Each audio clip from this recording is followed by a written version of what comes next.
Now, this took place back a few years ago when one of my friends at the time of this story, I'll call him Robert. Robert liked exploring different places, even abandoned and scary places. He was in the US at the time of the story, and this happened in the summertime. He was with one of his friends, which we'll call him Jordan. Jordan and Robert had been friends for a long time, and they eventually went to this one really interesting place. It was an abandoned zoo that unfortunately closed down due to some sort of something that happened, but Robert couldn't really remember. The zoo was a really special place when he used to go there as a kid. This is definitely an abandoned zoo, as there has been graffiti and stuff like that. Now, Jordan and Robert decided to go to this abandoned zoo that was not far from the house where Robert was staying in at the time. Now, they obviously drove there as their parents were busy with other things. They got to the abandoned zoo, which luckily no security guard or anyone was around, so they ended up going there to have fun. What I mean by have fun is exploring the places, as it's an abandoned zoo, so there was going to be a lot of stuff. As they were walking around the zoo, they end up looking at different things. Some stuff involved graffiti, amongst other things, and it was a very old zoo, so it had been abandoned for quite a while. Robert, along with Jordan, saw some corpses of animals that had been still dead since then, and it obviously really kind of freaked them out a little bit.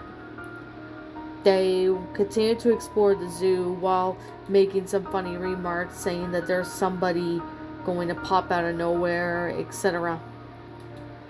Robert had been known to teasing, which was definitely something he had been doing for a while.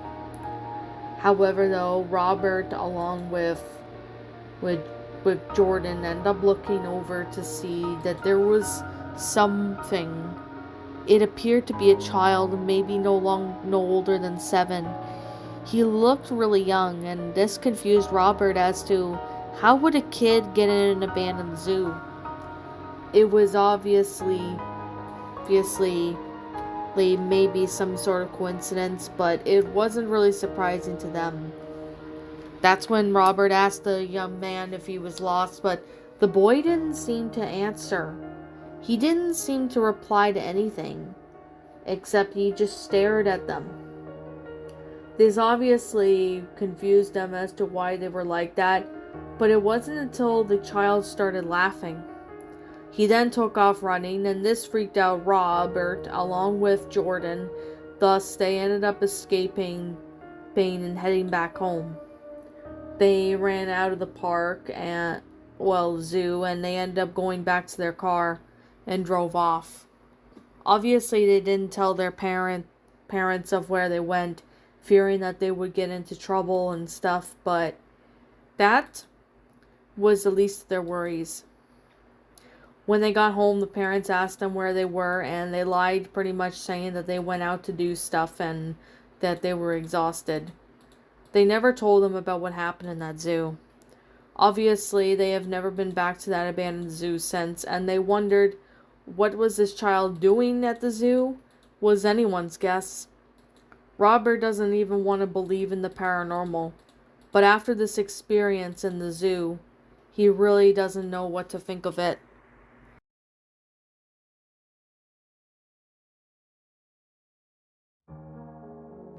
This was on a field trip back in 2015. It took place at the Toronto Zoo. This isn't really the type of story to make you jump out of your seat, but it's definitely one story that really sticks with me.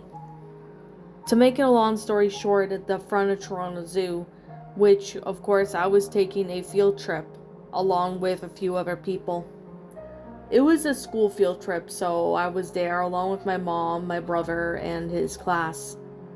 We were exploring the zoo when we got there, and we seemed to be really enjoying ourselves. However, when I went to use the bathroom, I ended up hearing what seemed to be footsteps. At first, I thought that it could have been somebody coming in to use the restroom, but it didn't sound like a person.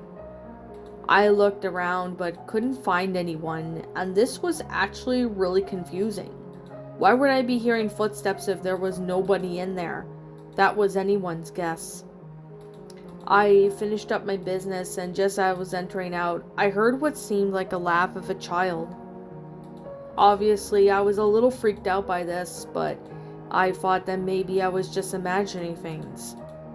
Maybe I was, but I probably maybe just was a delusional mind at the time. However, though, I went inside a few other for exhibits of the zoo when I ended up seeing and things that were not there.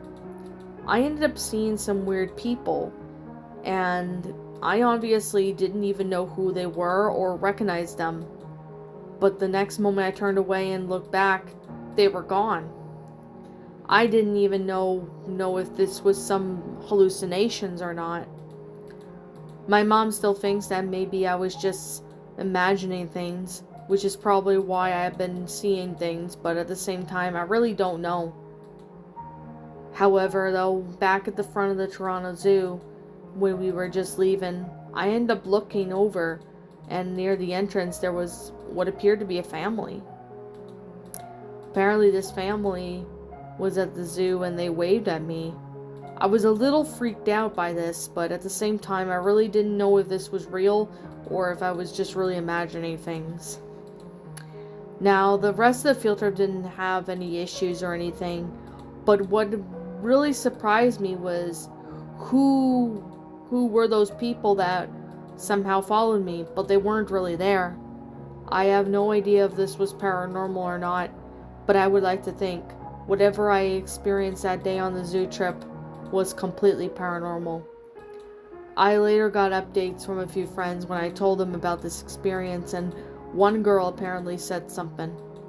The family that was there, apparently there had been rumors saying dad murdered 2 kids and then his wife before he killed himself. I don't even know if that rumor was even true or not, as no one could identify or confirm if that really happened or not. There was really no information given, but it appears that people have been seeing those people in their minds as well, including when they're at the zoo.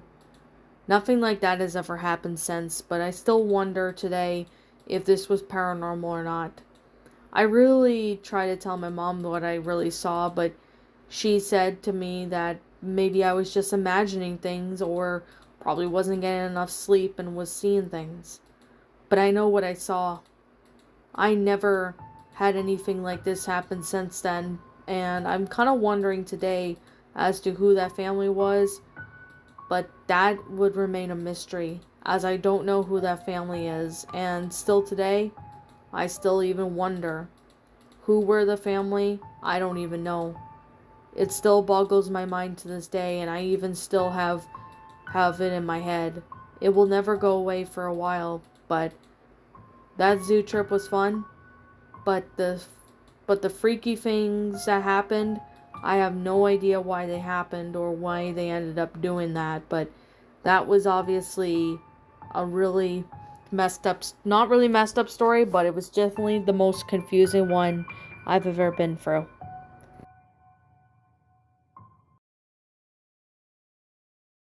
There was no really much else they can really do since he was gone to jail, but Ben never got any updates regarding that man, if he was ever arrested, put behind bars, or something like that.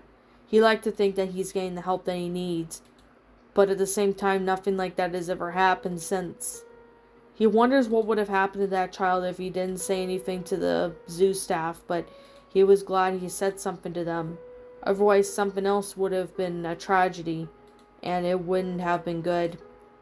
He still wonders to this day what was this man doing and what was his intentions were. They obviously weren't good. Now, Ben has been back to the same zoo with his class, but nothing like that has ever happened since. That man was never seen again, and they obviously didn't update him on what he was doing and what was his intentions were. That was not later revealed. Now, Ben does get a little bit more overprotective as he's got kids of his own, and whenever he takes his kids out somewhere with his wife, he's always careful, and he's always keeping an eye on them to make sure anything never happens to them, even if they were going to have their lives taken by bad people. Nothing like that has ever happened since then, and still to this day, he even wonders what would have happened if he didn't alert the office staff. Chances are, though, that man would have gotten away with one of the kids, but that really still terrifies him to this day, thinking that one day one of his kids could be a victim of kidnapping.